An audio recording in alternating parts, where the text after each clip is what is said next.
So, recently in the TDX community, people have been speculating that Dr. Xenon will die in the Nightmare Mode update. It's been a huge topic of discussion within the community, and people have been theorizing about it almost constantly. And a lot of people truly think that Xenon will die, but I don't at all. Neither do I think Xenon dying or being taken out of the story is a good thing for TDX's lore. Now, obviously, Nightmare Mode is going to be a big deal for TDX. This update's going to be huge, and Nightmare Mode itself is often seen as the finale of Dr. Xenon's character. A lot of people see this as Dr. Xenon's final all-out assault against the GDA, and once this fails, she has nothing left and she will die or be captured by the GDA and will be taken out of the story. Like I already said, I don't think Xenon being taken out of the story is a good idea, nor do I think it will actually happen at all. But before I discuss why I think this way, let's look at why people think she'll even die in the first place. So the main reason why people think Xenon will die at the end of Nightmare Mode is not only because this feels like her final assault on the GDA, but also because in GJ's latest upload, Xenon says this.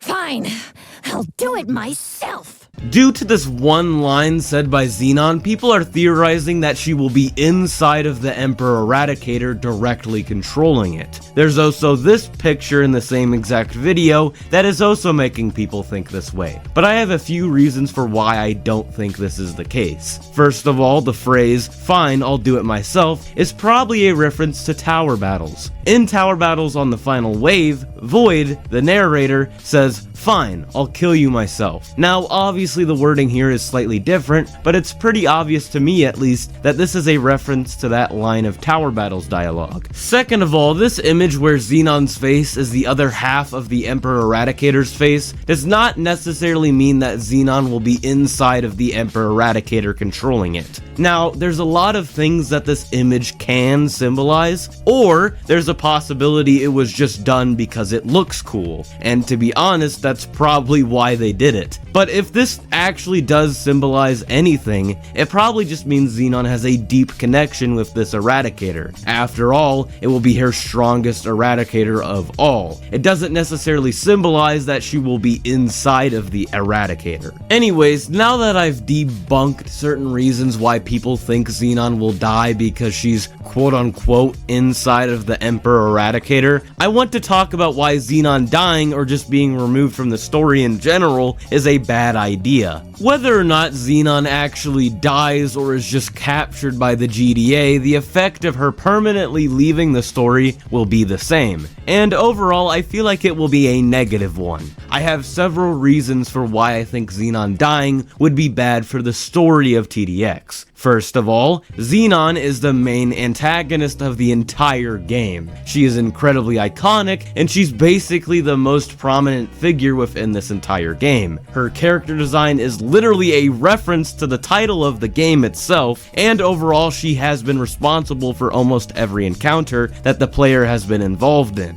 Now, if Xenon dies in Nightmare Mode and all of a sudden the role of the main antagonist is shifted to the Calamity or some other villainous figure within the universe of TDX, this will just be inherently bad for the game and its story. Every Roblox tower defense game that has lore has its own major villain, and randomly changing who's really behind all of the conflict within the game is going to have a negative effect overall. I know people like to say that in the story of TDX, the main antagonist used to be the Void, but there's a major detail that people often forget when making this argument. Void was the main antagonist for tower battles only. Even if the game is connected to TDX's lore, Tower Battles is still an entirely different game with its own entirely different main antagonist, so it makes sense why the main antagonist changed between game to game. I have an idea. Instead of killing Xenon at the end of Nightmare Mode, I think she should be captured but not taken out of the story completely. Obviously, she'll have a way of escaping and then creating some sort of technology that allows her to control forces like the Calamity. This way the game can shift its focus to the Calamity, but Xenon will still be involved, and overall she will still be the one trying her hardest to destroy the GDA. Second of all, Xenon as a character just won't be finished by the end of Nightmare Mode. Sure, this may be her all-out assault on the GDA, but that doesn't necessarily mean her character is complete yet. Xenon hasn't had any closure with Dr. Mallory yet, and if you recall, Dr. Mallory was one of the main reasons she became a villain in the first place, so her having some kind of closure with Dr. Mallory before being taken out of the story would make a lot more sense than her just dying at the end of Nightmare Mode, with no closure whatsoever. Nightmare Mode is not the finale of TDX, and I feel like a lot of people are misinterpreting it this way. Even if Xenon does die, the GDA still has to worry about the Calamity, since after all this is a three-way war. A lot of people think Xenon's going to die just because they think this is the end of the game, and the main villain has to die. But I am sure that the TDX dev team has plenty of other plans to continue the story after Nightmare Mode. Third of all, part 2 of the Tower Battles event is going to come after the Nightmare Mode update, and that is pretty much officially confirmed at this point. And since it's going to be a flashback, Xenon is going to be alive. Some people may not see the issue with this, but I feel like it's going to be very jarring to see Xenon alive again if she hypothetically died in the previous update. All in all, this is purely just my opinion and how I am looking at this theory. If you think otherwise, and if you think Xenon being removed from the story after Nightmare Mode will be a good thing for the game, that is totally fine by me. This is just my 2 cents on this rising trend within the community of TDX. All I'm saying is the speculation that Xenon will die at the end of Nightmare Mode kind of just ignores subtle references that the so-called evidence is making, and it also kind of ignores the fact that Xenon dying can potentially heavily affect the game's overall story. Anyways, let me know what you guys think about this in the comments, and goodbye.